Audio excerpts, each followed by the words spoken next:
Friends, welcome back to my YouTube channel Indu's world. കുറേ നാളായി ഞാൻ വീഡിയോ ചെയ്തിട്ട്. അപ്പോൾ വീഡിയോ ചെയ്യാത്തതിൻ്റെ റീസൺ എന്താണെന്ന് നിങ്ങൾക്ക് തംബ്നെയിലും ക്യാപ്ഷനൊക്കെ കണ്ടപ്പോൾ മനസ്സിലായി കാണും.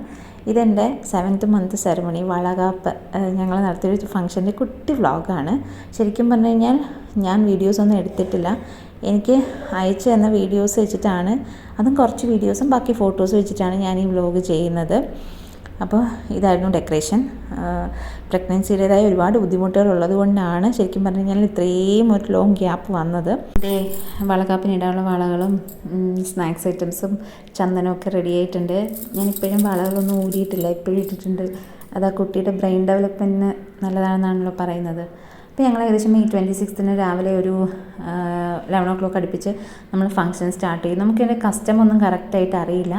അതിന് എന്നെ സഹായിച്ചത് നന്ദുൻ്റെയും എൻ്റെയും കസിൻ സിസ്റ്റേഴ്സായ നിധി ശ്രുതിയൊക്കെയാണ്. കാരണം നിധിക്ക് കഴിഞ്ഞ വർഷം ഇതുപോലൊരു ഫംഗ്ഷൻ ഉണ്ടായിരുന്നു. അപ്പം ഞങ്ങൾ ആ ഫംഗ്ഷൻ അറ്റൻഡ് ചെയ്യുമ്പോൾ നമുക്ക് ഈ വർഷം നടത്താൻ പറ്റും എന്ന് ഞങ്ങൾ സ്വപ്നത്തിൽ പോലും വിചാരിച്ചതല്ല. അപ്പം അവർ കുറേ ഹെൽപ്പ് ചെയ്തു. എൻ്റെ ശ്രീയുടെ കൂട്ടുകാരി അനു അച്ചു അവരൊക്കെ എന്നെ ഒരുപാട് ഹെൽപ്പ് ചെയ്തു. ഇതിൻ്റെ ഫംഗ്ഷൻ എങ്ങനെയാണ് എന്ന് ഒരു ചെറിയൊരു ഐഡിയ തരാം. പിന്നെ ഇത് തമിഴ്നാട്ടിലെ ആണല്ലോ, അപ്പം നമ്മൾ ശരിക്കും പറഞ്ഞു കഴിഞ്ഞാൽ അവരുടെ ഫുൾ കസ്റ്റം നമുക്ക് അവിടെ ഓരോ ജാതിക്കനുസരിച്ച് ഓരോ രീതിക്കാണ് വളകാപ്പ്. നമ്മളപ്പം നമുക്ക് അഫോർഡ് ചെയ്യാൻ പറ്റുന്ന, നമുക്ക് ഓക്കെ ആണെന്ന് തോന്നുന്ന കാര്യങ്ങൾ മാത്രം എടുത്തിട്ട് ഒരു ചെറിയ തട്ടിക്കൂട്ട് വളകാപ്പ് ഫംഗ്ഷനാണിത്. അപ്പോൾ എല്ലാവരും ആദ്യം വന്ന് സ്വീറ്റ്സൊക്കെ തന്നിട്ട്, ഈ സ്നാക്സ് ഐറ്റംസൊക്കെ തന്നിട്ട് പിന്നെ വളയിട്ട് തരും, പിന്നെ ചന്ദനം തൊട്ട് തരും. അങ്ങനെ ഞങ്ങൾക്ക് 2 പേർക്കും തരും. അങ്ങനെയൊക്കെയായിരുന്നു. അപ്പം കുറച്ച് വീഡിയോസേ ഉള്ളൂ, ബാക്കി എല്ലാം ഫോട്ടോസാണ്. നല്ല രസമായിരുന്നു വളകാപ്പ്. ഞാൻ കൊടുത്തതിന് ഫോട്ടോ എടുക്കാൻ പറ്റിയില്ല, വേറെ കുറേ ഉണ്ട്. അപ്പോൾ ഫംഗ്ഷന് വന്നവരൊക്കെ നമുക്കിങ്ങനെ എന്താണ് ഗിഫ്റ്റൊക്കെ തന്നു. അപ്പോൾ എനിക്ക് കുറേ ഗിഫ്റ്റ് എല്ലാം കിട്ടി. ഇത് നന്ദുൻ്റെ ആൻറ്റിയാണ്. അപ്പം ഇത് നന്ദുൻ്റെ കസിൻ ചേച്ചിയാണ്, മർലിൻ ചേച്ചി. അപ്പം മർലിൻ ചേച്ചി ഇങ്ങനെ പറഞ്ഞു, നമുക്കൊരു ചൈൽഡ് എങ്ങനെയാണോ അതുപോലെ ഇമ്പോർട്ടൻ്റ് ആണ് ഒരു മദറും. ആ ഒരു മദർഹുഡ് എന്ന് പറയുന്നത് ശരിക്കും പറഞ്ഞു കഴിഞ്ഞാൽ നമുക്ക് ആ സമയത്ത് കിട്ടുന്ന ബ്ലെസ്സിങ്സ് ആയാലും ആ സമയത്ത് നമ്മളെ എന്താണ് ഒരു സ്പെഷ്യലായിട്ട് ഫീൽ ചെയ്യിക്കുക എന്ന് പറയുന്നത് അത് ഭയങ്കര ഒരു വലിയ കാര്യമാണ്. ശരിക്കും അത് ആ സമയത്ത് അങ്ങനെ ഒരുപാട് ഗിഫ്റ്റ് കൊണ്ടുവന്നപ്പോൾ എനിക്ക് ഭയങ്കര സന്തോഷമായി.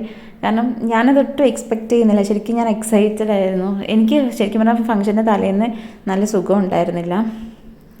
പിന്നെ ഇതൊക്കെ ഞങ്ങൾ കസിൻസ് എല്ലാവരും കൂടി ചേർന്നത്തെ ഫോട്ടോസാണ്. കുട്ടിക്ക് അങ്ങനെ അപ്പോൾ നന്നായിട്ട് ഹാൻഡിൽ ചെയ്തു. അവരെല്ലാം ഭയങ്കര ഓക്കെ ആയിരുന്നു. പിന്നെ ഫുഡൊക്കെ ഉണ്ടായിരുന്നു, സദ്യയൊക്കെ ഉണ്ടായിരുന്നു. ഏകദേശം ഒരു 2 o'clock ആയപ്പോൾ എല്ലാവരും ഒക്കെ പോയി. പക്ഷേ എല്ലാവരും ഉണ്ടായിരുന്ന ആ ഒരു സമയം എന്ന് പറയുന്നത് എൻ്റെ വീട്ടിൽ വെച്ചിട്ട് ആദ്യമായിട്ടാണ് കേട്ടോ ഇങ്ങനെ ഒരു ഫംഗ്ഷൻ. ഈ ഒരു ഹാപ്പി മൊമെൻറ്റ് നമ്മൾ ഷെയർ ചെയ്യാനായിട്ടൊരു ഫംഗ്ഷൻ നടക്കുന്നത് ആദ്യമായിട്ടാണ്. അതുകൊണ്ട് തന്നെ ഭയങ്കര എക്സൈറ്റഡ് ആയിരുന്നു. ശ്രീകുട്ടിയുടെ കുറച്ച് ഫ്രണ്ട്സ് വന്നു. പിന്നെ നമുക്ക് അത്രയും ഭയങ്കര ക്ലോസ് ടു ഹാർട്ട് ആയിട്ടുള്ള ഒരുപാട് പേര് വന്നു. നമുക്ക് ഒരുപാട് പേര് വിളിച്ചൊന്നും സെലിബ്രേറ്റ് ചെയ്യുന്ന അത്രയും ഇനിയും ഉണ്ട്. ക്ലോസ് ടു ഹാർട്ട് ആയിട്ടുള്ള ഒരുപാട് പേരുണ്ട്. പക്ഷെ എനിക്ക് അങ്ങനെയൊന്നും നടത്താൻ പറ്റില്ല, കാരണം ഇതൊരു പെട്ടെന്നുള്ളൊരു ഫംഗ്ഷൻ ആയിരുന്നു. പിന്നെ ഫോട്ടോസ് എല്ലാം എടുത്തതെന്ന് അനീഷേട്ടനാണ്. അനീഷേട്ടൻ്റെ ഫോട്ടോസ് എപ്പോഴും എനിക്ക് ഫോട്ടോസൊക്കെ എടുത്തതെന്ന് അനീഷേട്ടനാണ്. കുറേ നല്ല പിക്ചേഴ്സ് നമുക്ക് ഇതിൽ നിന്ന് കിട്ടി. അപ്പോൾ എൻ്റെ ഈ ഷോർട്ട് വീഡിയോ, അതായത് ഈ വളകാപ്പിൻ്റെ വീഡിയോ നിങ്ങൾക്ക് എല്ലാവർക്കും ഇഷ്ടമായെന്ന് വിചാരിക്കുന്നു. ഇഷ്ടമായാൽ തീർച്ചയായിട്ടും ലൈക്ക് ചെയ്യണം, ഷെയർ ചെയ്യണം, കമൻറ്റ് ചെയ്യണം. നോട്ടിഫിക്കേഷൻസിനായി അടുത്തുള്ള ബെൽ ബട്ടൺ ക്ലിക്ക് ചെയ്യാൻ മറക്കരുത്. അപ്പോൾ ബൈ.